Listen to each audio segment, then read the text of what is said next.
Hello दोस्तों, आपका हमारे चैनल पर स्वागत है। दोस्तों, आज की कहानी का नाम है सच्चा शासक। तो चलिए दोस्तों, कहानी को प्रारंभ करते हैं। किसी वन में शेर सिंह नामक एक राजा राज करता था। किसी कारणवश उसकी मौत हो जाने के बाद वहाँ का राजपाट समाप्त हो चुका था। पर वहाँ बिना किसी राजा के ऐसी स्थिति हो गई थी जैसे जंगल राज हो गया, जिसकी जो मर्जी वह कर रहा था।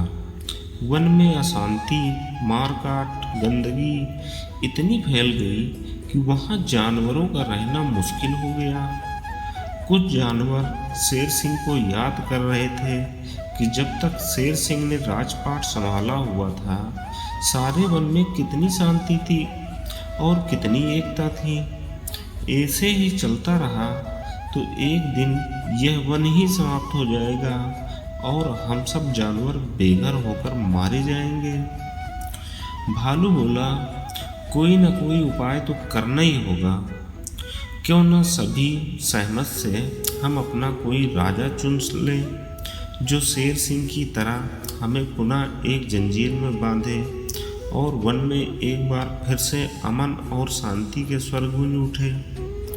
सभी भालू की बात से संतुष्ट हो गए, पर समस्या यह थी कि राजा किसे बनाया जाए। सभी जानवर स्वयं को एक दूसरे से बड़ा बता रहे थे। मोर बोला, क्यों ना एक पखवाड़े तक सभी को कुछ न कुछ काम दे दिया जाए। जो अपना काम को सबसे अच्छे ढंग से करेगा उसे ही यहाँ का राजा बना दिया जाएगा।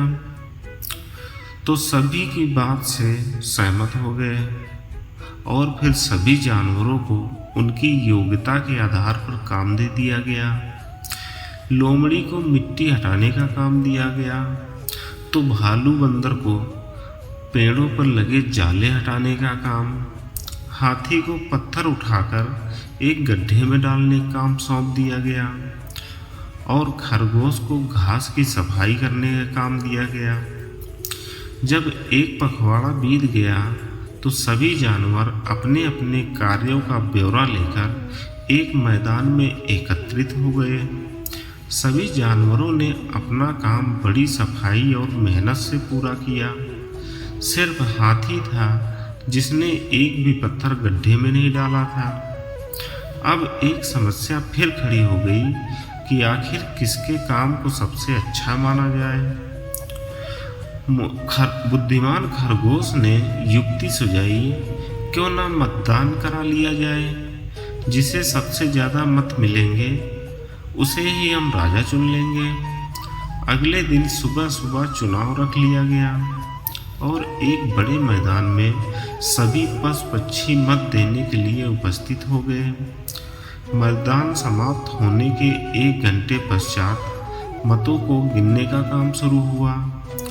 यह क्या, हाथी गिनती में सबसे आगे चल रहा था और जब मतों की गिनती समाप्त हुई तो हाथी सबसे ज़्यादा मतों से विजयी हो गया। सभी जानवर एक दूसरे का मुंह ताक रहे थे। तभी पक्षी राज गरुड़ वहाँ उपस्थित हुए और उपस्थित सभी जानवरों को संबोधित करते हुए बोले, हाथी प्रतिदिन पत्थर लेकर गड्ढे तक जाता, किंतु जब उसने देखा कि उस गड्ढे में अंडे रखे हुए हैं तो वह पत्थरों को उसमें न डालकर पास ही जमीन पर एकत्रित करता रहा। सोनू ने अपने राजा बनने के लालच को छोड़कर एक जीव को बचाना ज़्यादा उपयोगी समझा। उसकी इस परोपकार की भावना को देखकर हम पक्षियों ने तय किया कि जो अपने लालच को छोड़कर दूसरों के सुख दुख का ध्यान रखे वही सच्चे तौर पर शासक बनने का अधिकारी है। और चूंकि वन में पक्षियों की संख्या पशुओं से अधिक थी, इसलिए हाथी चुनाव जीत गया। दोस्तों, इस कहानी से हमें यही शिक्षा मिलती है कि सच्चा शासक वही होता है जो परोपकार की भावना को सर्वोच्च स्थान दे। दोस्तों, आपको ये हमारी कहानी कैसी लगी कमेंट करके ज़रूर बताएं। चलिए दोस्तों, मिलते हैं नेक्स्ट वीडियो में। तब तक के लिए आपका बहुत बहुत धन्यवाद।